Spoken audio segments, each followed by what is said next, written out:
तो बच्चों हम नेक्स्ट पंक्चुएशन मार्क को देखते हैं जो आपका है एक्सक्लेमेशन मार्क। एक्सक्लेमेशन मार्क, ठीक है, जो कि ये ऐसे दिखता है इस प्रकार से। क्या होता है एक्सक्लेमेशन मार्क्स बच्चों? जो एक्सक्लेमेशन मार्क्स की डिफिनीशन होगी वो बच्चों होगा कि कोई सा भी बात को एक्सप्रेस किया जाए, लेकिन कैसे एक्सप्रेस किया जाए? उस बात को एक्सप्रेस आप करें एक स्ट्रॉन्ग फीलिंग या इमोशन के साथ, तो वहां पर इस सिंबल का यूज किया जाता है। तो मैंने कहा कि एक्सप्रेस करना है। क्या करना है बच्चों? एक्सप्रेस करना है। एक्सप्रेस क्या करना है? फीलिंग या फिर इमोशन, यानी कि it is used to express strong feeling. कैसे feeling? Strong feeling and emotion. मैंने कहा कैसे? स्ट्रॉन्ग फीलिंग, स्ट्रॉन्ग फीलिंग, ठीक है बच्चों, एंड इमोशन। मतलब किसी बातों को जब आप एक्सप्रेस कर रहे हो तो उसके एंड में या पहले यूज किया जाएगा ये वाला आपका सिंबल्स। तो बच्चों एकदम इसको हम बेसिक से समझते हैं। मैंने कहा कि जो आपका एक्सक्लेमेशन मार्क्स है, एक्सक्लेमेशन मार्क्स है बच्चों, फर्स्ट ऑफ ऑल इसको हिंदी में कहते हैं विस्मयादि बोधक। विस्म यादि बोधक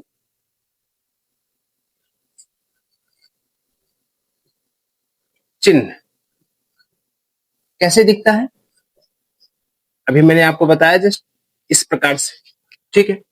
देखो जो एक्सक्लेमेशन मार्क्स आपका होता है, मैंने अभी अभी आपको बताया इसका डिफिनीशन। क्या? कि जो एक्सक्लेमेशन मार्क है वो स्ट्रॉन्ग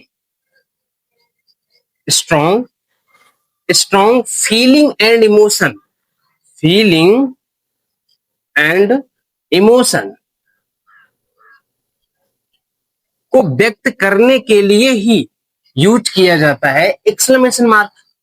कैसे समझते हैं? देखिए, जब अगर आप किसी स्ट्रॉन्ग फीलिंग को बता रहे हैं, जाहिर कर रहे हैं, तो दो तरीके हैं। या तो आप एज अ एक वर्ड में बोले, या फिर एज अ एक आप पूरा एक बातों में रखें या बातों में बोले सेंटेंस के रूप में, ठीक है। वर्ड में जैसे आप किसी चीज को देखते हो तो कहते हो, अगर आप खुश हो गए हो, ठीक है, आपके अंदर फीलिंग कैसे आई? खुशी वाली आई, हैप्पीनेस वाली आई। मैंने कहा हैप्पीनेस वाली, तो आप कहते हो वन वर्ड में क्या? वाव। क्या बोलते हो? वाव।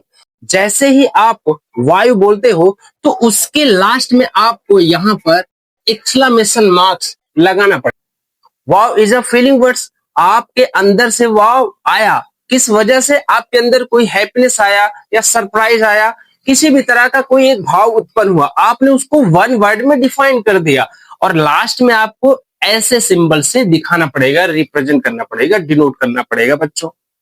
तो वाव और लास्ट में एक्सक्लेमेशन मार्क्स, ठीक है। मैंने कहा दूसरा, एक सेंटेंस के रूप में, एक बातों के रूप में आप अपने बात को, अपनी फीलिंग को, अपने इमोशन को व्यक्त करते हो। जैसे आप बोलते हो व्हाट अ नाइस प्लेस, ठीक है। जैसे ही आपने कहा व्हाट अ नाइस प्लेस, एक आप फीलिंग के साथ, एक इमोशन के साथ बोल रहे हो। आप क्या कह रहे हो? कि व्हाट अ नाइस प्लेस, कितना सुंदर जगह है। जब आप ऐसे व्यक्त कर रहे हो, बोल रहे हो, तो ये जो है, जो भाव आया, जो इमोशंस निकले, ठीक है, जो फीलिंग्स निकले, ये कैसे निकले? सडन निकले, अचानक से निकले। और फीलिंग को दिखाने के लिए आप रिप्रेजेंट किससे करते हैं? Exclamation marks. तो इसके एंड में आपको यहां पर ये लगा देना पड़ेगा।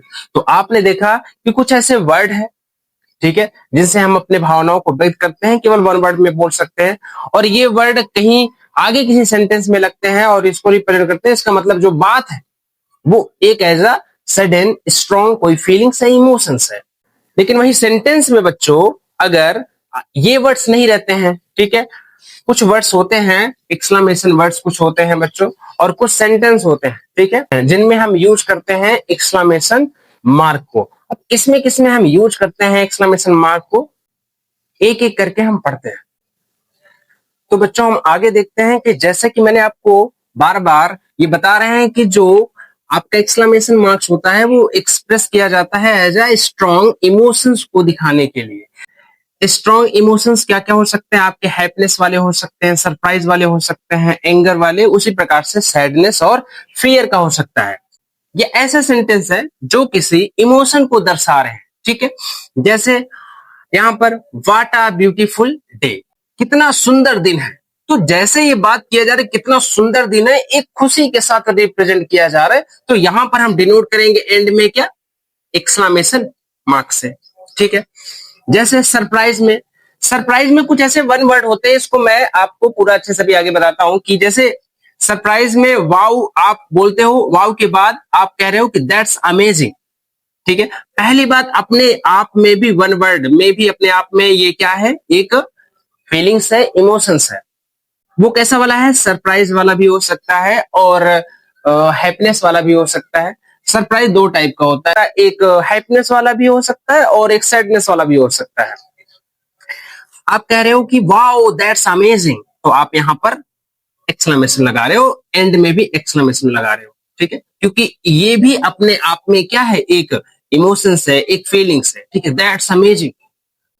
यहां पर देखो गेट आउट, यहाँ पे कोई ऐसा एक्सक्लेमेशन वर्ड्स नहीं आया है, कोई इंटरजेक्शन वर्ड्स नहीं आया है। देखो ये सिंपल सा बोला गया गेट आउट, लेकिन इसमें क्या है, एक स्ट्रॉन्ग फीलिंग है, किसी को बोला जा रहा है बाहर जाओ, गेट आउट, तो वहां पे एंगर वाला क्या आ रहा है, एंगर वाला इमोशंस आ रहा है, ठीक है। तो एंगर के लिए इमोशन रिप्रेजेंट किया गया गेट आउट, तो लास्ट में आपको रिप्रेजेंट करना होगा एक्सक्लेमेशन मार्क्स, ठीक है।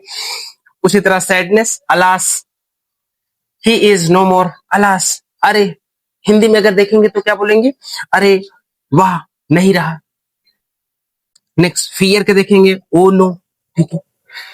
तो कहने का मतलब है बच्चों कि अगर एक्सक्लेमेशन मार्क्स में अगर आप देख रहे हैं तो यहां पर ध्यान रखेंगे कि आपको स्ट्रॉन्ग,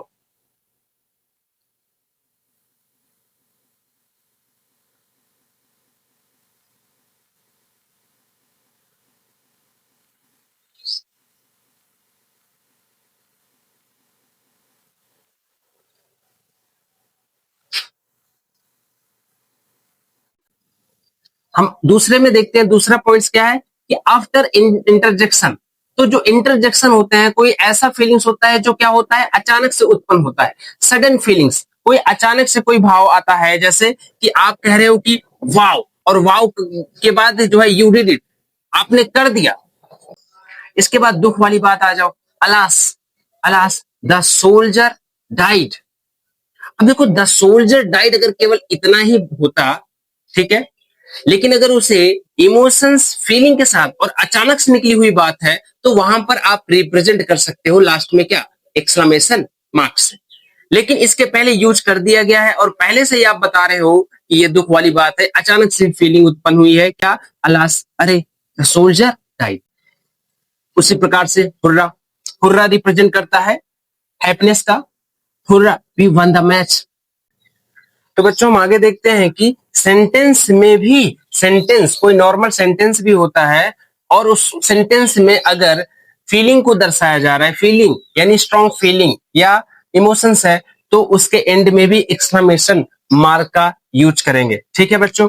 जैसे तीन सेंटेंस है, पहला सेंटेंस कौन सा, एक्सक्लेमेटरी सेंटेंस है, फिर इंपरेटिव सेंटेंस है और ऑप्टेटिव सेंटेंस है। इन तीनों सेंटेंस के एंड में भी हम क्या लगाएंगे, एक्सक्लेमेशन मार्क को लगाएंगे बच्चों, ठीक है। कैसे, जैसे आप एक्सक्लेमेटरी सेंटेंस में आप बोल रहे हो कि what a great player he is, तो इसके लास्ट में यहां पे क्या लगाओगे, एक्सक्लेमेशन मार्क, ठीक है। इसमें आप एक्सक्लेमेशन वर्ड को नहीं देख पा रहे हो, लेकिन ये है स्ट्रॉन्ग फीलिंग है, ठीक है। उसी तरह इंपरेटिव सेंटेंस में भी कुछ होते हैं जो स्ट्रॉन्ग कमांड्स को दर्शाते हैं, ठीक है, एज अ एम्फेसिस, मतलब कि प्रेशर करते हैं, जिसमें स्ट्रॉन्ग फीलिंग होती है। अब यहां कह रहे हो स्टॉप राइट देयर, अब जैसे आप कह रहे हो stop right there, stop right there, आपने फटाक से कमांड दिया और इसके लास्ट में आप फिर क्या लगाओगे? Exclamation mark. क्यों? क्योंकि एज अ एक स्ट्रॉन्ग है, मतलब अंदर से किसी को एक तेज आवाज में प्रेशर किया जा रहा है कि स्टॉप राइट देयर। बात समझ में आ रही है? तो इसके एंड में भी